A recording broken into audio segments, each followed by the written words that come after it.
You ever have one of those gut feelings that just screams at you and it turns out to be spot on? Or, the opposite, a first impression that was completely, totally wrong.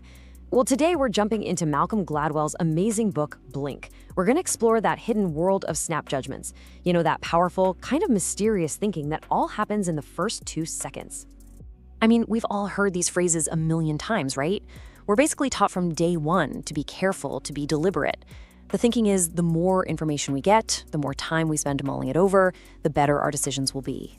But what if that's all wrong? See, Gladwell's Blink makes this pretty radical argument that our snap judgments can actually be more accurate than decisions we spend months agonizing over. He shows us that in that blink of an eye, we sometimes know way more than we think we do. Okay, so let's get right into it. We're going to explore a part of our brain that's making calls long before we're even aware of it. You can think of it like a locked room in our mind, just humming away silently in the background, doing all this work. People were given 4 decks of cards, 2 red, 2 blue, and they were told, hey, your goal is to win as much money as possible. Now here's the trick. What they didn't know was that the red decks were basically a minefield. They had big payouts, sure, but even bigger, crippling penalties. The blue decks, they were the safe, steady bet. The big question was, how long would it take people to figure this out? And this is where it gets really fascinating. After flipping just 10 cards, long before anyone had a conscious strategy, players' palms would literally get sweaty when they reached for those dangerous red decks. Their bodies already knew something was up. By about 50 cards, they'd start to say, I have a hunch, I have a feeling these blue decks are better. But it wasn't until a full 80 cards in that they could actually explain why the red decks were a terrible idea. This experiment is just a perfect window into what Gladwell calls the adaptive unconscious. It's like this giant hidden computer in our minds that's constantly sifting through data, finding patterns, and it's all happening beneath the surface. It solves the puzzle long before our conscious brain even realizes there is a puzzle. So, okay, this adaptive unconscious is incredibly fast and smart. So how does it work? Well, its main tool is something Gladwell calls thin slicing, and it's exactly what it sounds like.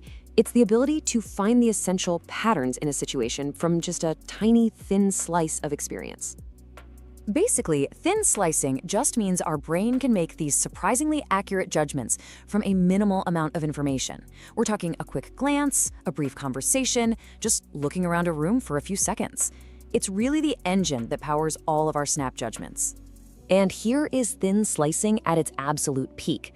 There's a psychologist named Gottman who can watch a married couple argue for just 15 minutes, and he can predict with over 90% accuracy whether they'll still be together in 15 years. No, he's not a psychic, he's an expert pattern finder. He thin slices their interaction, and he found that the presence of one single emotion, contempt, is the biggest predictor of divorce. It's a massive red flag. Okay, get ready for this one, because it's pretty wild. Researchers asked students to have their close friends rate their personality. Then, they brought in complete strangers who had never met the student, and they just gave them 15 minutes to look around their dorm room. So, who do you think was more accurate? The friends, right? Nope, it was the strangers. On really key personality traits, like how conscientious or emotionally stable someone is, the people who only saw the room knew the student better. How on earth is that possible? Well, it's because the strangers were thin slicing what's called behavioral residue. All those authentic little clues we leave behind in our personal spaces. A neatly organized bookshelf, a messy desk, the kind of posters on the wall. They saw the real person, totally unedited without all the noise and social masks that can actually mislead our first impressions when we meet someone. But, and this is a really big but, this incredible ability has a very serious flaw.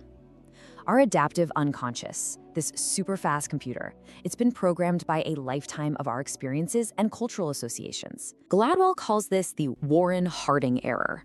Back in 1920, Harding was elected president largely because he was tall, handsome. He just looked presidential. People's first impression, their gut feeling, was that he'd be a great leader. In reality, he's now considered one of the worst presidents in American history. Their snap judgment was completely off. Okay, now look at the CEOs of Fortune 500 companies. Almost 58%, that's nearly 3 out of 5, are over 6 feet tall. Come on, that is not a coincidence. It's a powerful, unconscious bias that just equates height with leadership. And this isn't just about who gets the fancy corner office. This hidden bias has a literal price tag. Research shows that every single inch of height is worth, on average, an extra $789 in salary every single year. So these aren't just harmless first impressions, they're snap judgments that are shaping careers, incomes, and the whole structure of our society. So what do we do? Are we just slaves to these hidden biases? Gladwell says no. While we can't just easily go in and rewire our unconscious mind, we can change the context. We can control the information that our brain gets to thin slice in the first place.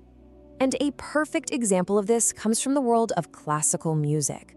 For decades, top orchestras were almost all men. Why? Because judges unconsciously pictured a great musician as a man.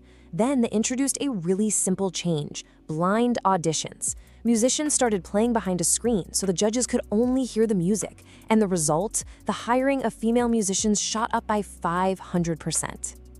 And that is the crucial insight right there. The orchestras didn't try to change the judges' minds or lecture them about bias. They just changed the environment. By simply taking away the biasing information, what the musician looked like, they allowed the judges' expert intuition about the music to finally shine through. They protected their snap judgments from their own flaws. So at the end of the day, the message of blank isn't that we should always trust our gut or that we should always stop and think. The real skill, the real art, is learning to recognize the difference. It's about knowing when to let that powerful unconscious computer do its thing and when you need to slow down, override it, and use careful, rational analysis. In your own life, in your job, in your relationships, how do you know when to trust that initial feeling? And how do you know when to recognize that, hey, maybe this is a Warren Harding error in the making? Mastering that balance, that is the true power of thinking without thinking. If you like this video, please like and subscribe to stay in touch with Growth Tribe. Thanks for watching.